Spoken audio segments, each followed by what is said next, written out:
नमस्कार दोस्तों, शुरू करते हैं आज की कहानी। सुरेश जी ने अपने अकाउंटेंट पवन को आवाज़ देकर बुलाया। ये सुनकर पवन अपने मालिक सुरेश जी के केबिन में गया तो सुरेश जी ने गुस्सा होकर बोला, ये आपने 17,000 रुपये राहुल को क्यों दिए? ये सुनकर पवन बोला, मालिक मैं क्या करता, आपका बेटा मानता ही नहीं। उसको मैंने मना कर दिया कि मालिक ने बोला है कि आपको 200 रुपये रोज का ही खर्चा देने को। तब भी राहुल जी मेरा कहना नहीं मानकर अपनी मर्जी से गले से रुपए ले जाते हैं। तो इस बात पर सुरेश जी पवन को कहते हैं, आइंदा से राहुल को 200 रुपये रोज से ज़्यादा की खर्ची नहीं दिया करो।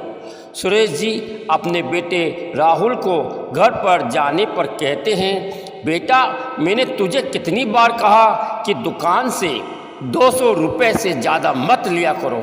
तो इस बात पर राहुल बोला, पिताजी आपके पास इतनी दौलत है कि मैं रोज़ के 10,000 रुपये भी खर्च करूं तो कम नहीं।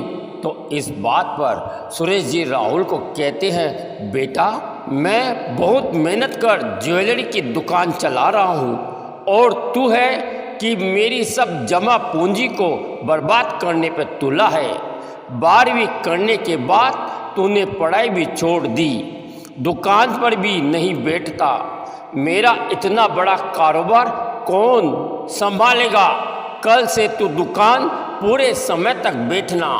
मैं चाहता हूँ कि तेरी बहन अपनी पढ़ाई अमेरिका से पूरी कर आए तो उसकी शादी कर दूँ, फिर तेरी शादी कर ये पूरी दुकान तुझे सौंप दूँ। लेकिन तू है कि अपने दोस्तों के साथ फिल्में देखने घूमने फिरने में समय बर्बाद कर रहा है।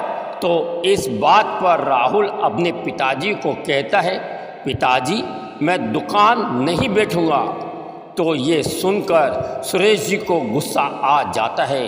वो गुस्से में राहुल को डांटते हुए कहते हैं, अगर तू दुकान नहीं बैठेगा तो मैं तुझे एक पैसा भी खर्ची नहीं दूंगा। इस बात पर राहुल घबरा जाता है।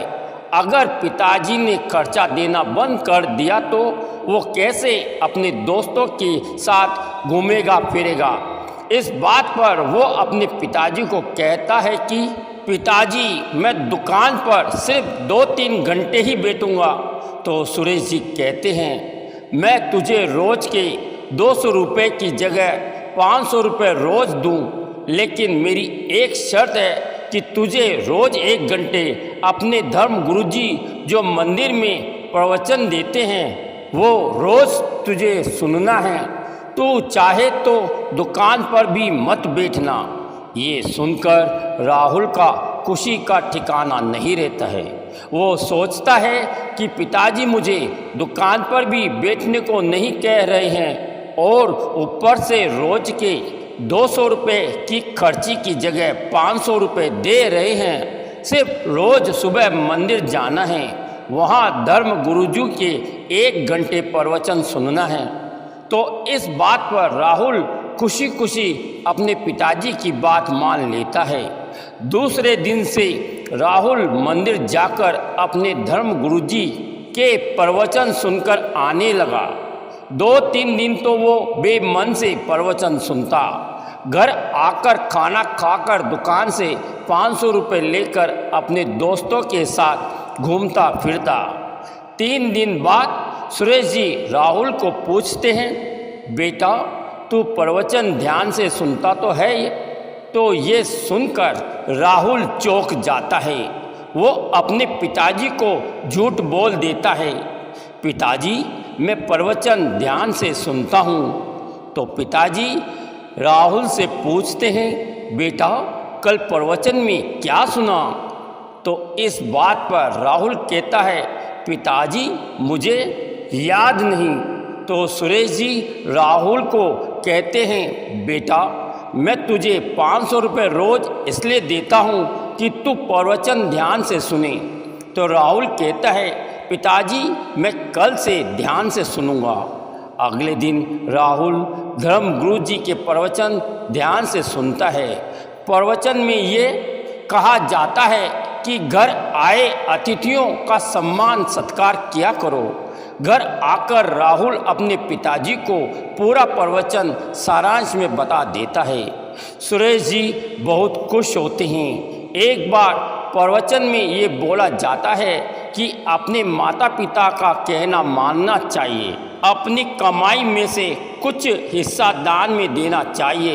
ये सुनकर राहुल सोचने लगता है, मैं तो कमाता ही नहीं हूँ, मैं कैसे दान करूँगा। मैं इतना बड़ा हो गया, मेरे पिताजी बचपन से कितनी मेहनत कर इतनी बड़ी दुकान चला रहे हैं, अपनी मेहनत की कमाई से बहुत पैसा दान भी देते हैं। मैं इतना बड़ा हो गया, अपने पिताजी की मेहनत से जमाए कारोबार को ख़त्म कर रहा हूँ। मैं भी अपने पिताजी की तरह खूब मेहनत करूँगा, सुबह से रात तक दुकान में बैठूँगा, खूब पैसा अच्छे अच्छे कामों में दान दूंगा।